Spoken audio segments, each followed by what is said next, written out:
Planned Parenthood caught on video harvesting the brain of a live baby. This is SkyWatchTV News, Thursday, August 20th, 2015. I'm Derek Gilbert. It's the latest disturbing video released by the Center for Medical Progress. Features the former procurement technician for STEM Express. This is the company that just severed ties with Planned Parenthood. In the video, she describes the day that she realized she could no longer continue working at the company. So then I hear her call my name. Hey, Ollie, come over here. I want you to see something kind of cool. This is kind of neat. So I'm over here, and this is the moment I see it. I'm just flabbergasted. This is the most gestated fetus and closest thing to a baby I've seen. And she's like, okay, I want to show you something. So she has one of her instruments, and she just taps the heart, and it starts beating. And I'm sitting here, and I'm looking at this fetus, and its heart is beating, and I don't know what to think. And it's like, you know why that's happening? And I knew why it was happening. It's because the electrical current was, the nodes were still firing, and I don't know if that constitutes it's technically dead or it's alive. It had a face. It wasn't completely torn up, and its nose was very pronounced. It had eyelids, and its mouth was pronounced. And then, since the fetus was so intact, she said, okay, well, this is a really good fetus, and it looks like we can procure a lot from it. We're gonna procure brain. So, the moment I hear something like, that means we're gonna have to cut the head open. We're gonna have to cut the head open. So, it's like, okay, so what you do is you go through the face. I'm thinking, no, I don't want to do this. And she takes the scissors and she makes a small incision right here and goes, I would say, to maybe a little bit through the mouth. And she's like, okay, can you go the rest of the way? And I'm like, yes. And I didn't want to do this. And so she gave me the scissors and told me that I have to cut down the middle of the face. And I can't even describe what that feels like. And I remember picking it up and finishing going through the rest of the face, and Jessica picking up the brain and putting it in the container with the media and parafilming it. And she left, and she's like, okay, you can clean it up. And I'm just sitting there like, what did I just do? And that was the moment I knew I couldn't work for the company anymore. It's becoming more and more difficult for supporters of Planned Parenthood to pretend that this is all okay, even as the major media continues to pretend that these videos just don't exist. Well, except for the dozen or so reporters who showed up yesterday to receive their awards at a banquet from Planned Parenthood last night. The Maggie Award for Media Excellence, so named for the racist eugenicist founder of Planned Parenthood, Margaret Sanger. One recipient was Valerie Tarico of Salon Magazine. It's an online magazine, for her article, I Am Pro-Abortion, Not Just Pro-Choice. Well, kudos to her for being at least honest about where she stands on the issue. She also recently wrote an essay titled, Why Are Conservative White Males Forcing More Abortions and Births on Poor Brown Women? And then she solicited suggestions or possible answers, reasons that we conservative white men are oppressing poor brown women by trying to deny their right to abortion on demand. Suggestions from her readers included the following examples of tortuously twisted logic. For example, to create an oversupply of labor and drive down wages, which ironically is the result of the progressive policies on immigration here in the United States. Racism suggested as one reason, a desire to preserve white Christian privilege, because of course having more poor children on welfare legitimizes our hatred of people of color. Now, please explain to me how killing more children of color in the womb is not racist. More than half, the unborn black children in New York City currently being aborted. Another suggestion from a reader, controlling women trumps other social priorities for us conservative white men. One commenter suggesting that hatred for women our hatred for women trumps even our distaste for people of color. And because we conservative white men are hung up on sex and believe that fornicators should be punished with sexually transmitted diseases and unwanted pregnancies, because we hate sex for pleasure. We just disapprove of it outside of marriage, actually. And another possible solution, because we design policies for an ideal world instead of the one in which we live. Now, in an ideal world, to their way of thinking, Ms. Tirico and supporters of Planned Parenthood, there would be no consequences whatsoever for sex.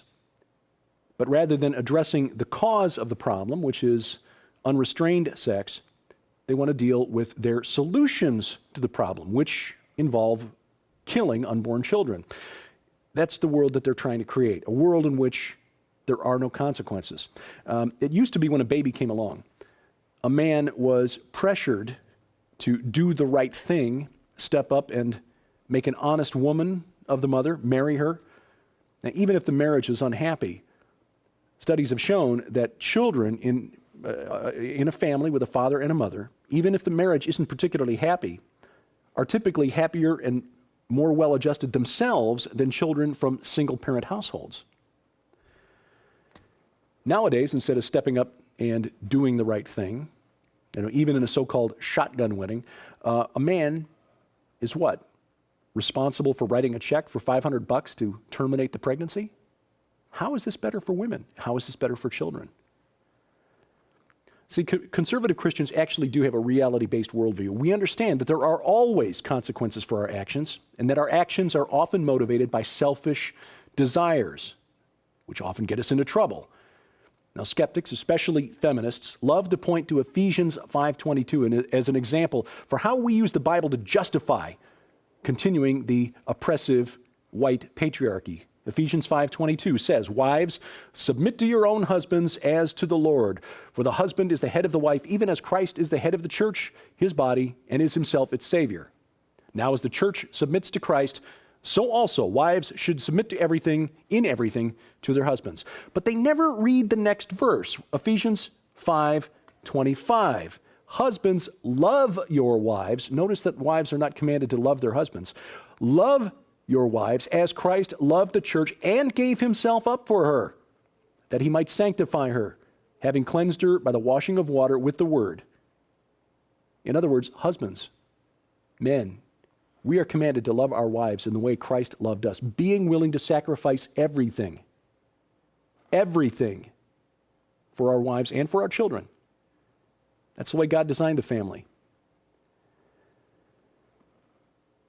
Now, it's difficult when on the receiving end of vitriol like that displayed in the article by Ms. Tirico, to maintain composure. My basic nature is to want to debate. I was debate team captain in high school for 2 years, made it to the state finals twice. But that is not what we're commanded to do as Christians. We are commanded not just to love our friends and tolerate our enemies, we are commanded to love our enemies. That's hard. That's difficult. In fact, it requires superhuman abilities.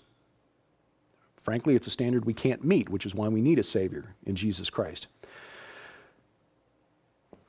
We're dealing with a supernatural hatred that's being directed at us. Frankly, this is just my speculation. I think we're dealing with the spirit of Molech here, the god of the Ammonites, who was known in the ancient world, known by the Romans, the Phoenicians, other ancient cultures, the Greeks, as the god that demanded children to be sacrificed by passing through the fire. It's recorded in the Bible. Here in America, modern-day America, we've turned the sacrifice of unborn children almost into an assembly line process. The Lord said, "Vengeance is mine, I will repay." In other news, burners beware. The desert location of this year's Burning Man Festival has been infested with biting insects. The annual Transformational Festival, basically a big occult working, held in the Nevada desert every year, apparently has seen a boom in the population of seed bugs. These insects feed on seeds with long, sharp proboscis which makes them rather bitey. Burning Man begins on August 30th, and organizers are hoping that the bugs are just passing through the area and will be gone by then. And now here's the part of the program on SkyWatch TV where I admit that the critics of the Iranian nuclear deal were correct. Apparently, the secret deal, the side deal, made with Iran by the United Nations allows Iran to inspect its own military nuclear site. The Associated Press reports that a document they've obtained confirms that a secret side deal with the International Atomic Energy Agency transfers oversight of this facility from the UN to Iran. Henhouse, meet the fox. A former deputy director for the IAEA said he cannot remember a time when a nation under investigation was ever allowed to inspect itself.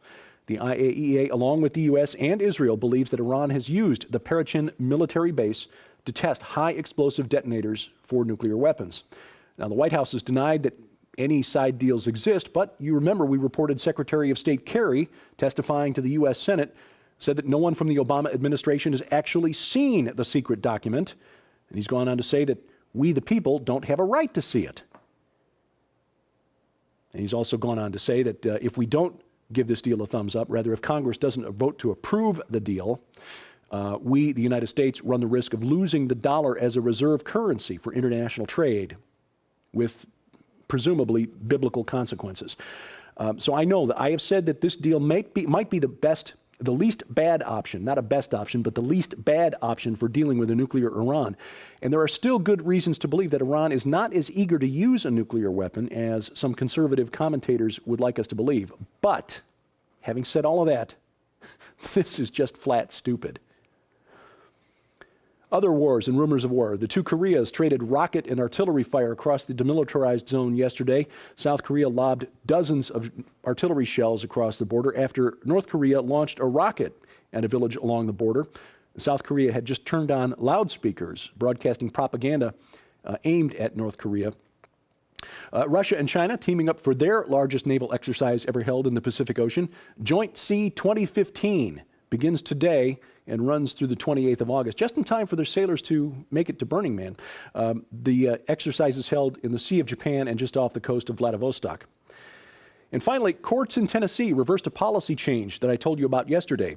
Forms asking for the names of mother and father were changed to read Parent 1 and Parent 2, or Parent 2 and Parent 1, depending on how you feel about your mom and dad. The Tennessee Administrative Court's office apparently got a boatload of feedback about this change, and they switched back to the old forms. In the month of October, Tom Horn goes on the road again. He will be a featured speaker at Chuck Missler's annual Strategic Perspectives Conference. This is the 10th annual conference held in Coeur d'Alene, Idaho. The conference runs October 23rd through 25th at the Coeur d'Alene Resort. Gary Stearman will also be a featured speaker there, as well as Joel Richardson, Bob Cornuke, Joseph Farah of WorldNet Daily, Bob McGinnis, who will be a guest on a future episode of SkyWatch TV. More details at koinoniainstitute.org. And this week, speaking of conferences, on SkyWatch TV, we revealed the 2016 Rocky Mountain International Prophecy Conference. This is coming up next July, the 15th through the 17th of 2016 in Colorado Springs. Registration for this event, which features 25 leading speakers, well, 24 and me, on Bible prophecy and eschatology. Registration for the event opens October 13th. You'll find more details and registration forms at prophecywatchers.com. Now, if you missed the show with Tom Horn, Gary Stearman, and Bob Ulrich from Prophecy Watchers talking about the conference, you can see it now on our Roku channel. If you have a Roku account, log in and search the Roku channel store for the SkyWatch TV channel and give us an ad. You can watch it on demand at any time. Or if you're looking for a to-go option, SkyWatch TV To Go is available as an audio option. The SkyWatch TV podcast, you'll find a link to that in the top menu bar at skywatchtv.com. Your support is key to us in getting the message out, finding media outlets to broadcast SkyWatch TV. For your gift of $20 or more during the month of August, we'll send these gifts to you. The latest book from Dr. Billy Graham, The Reason for My Hope, Salvation, and Discovering the City of Sodom, an account of the archaeological search for the city of Sodom recorded in the book of Genesis. Again, our gifts to you for your gift of $20 or more during the month of August. Details at skywatchtv.com. We welcome your comments, questions, and suggestions. Please send those to me, dgilbert@skywatchtv.com. Tomorrow, our Sci Friday edition. Welcome special guest Sharon Gilbert as we talk about the various stories that are leading the world around us to be blinded by science. Until then, thank you for watching as we keep watch. I'm Derek Gilbert, and this is SkyWatch TV.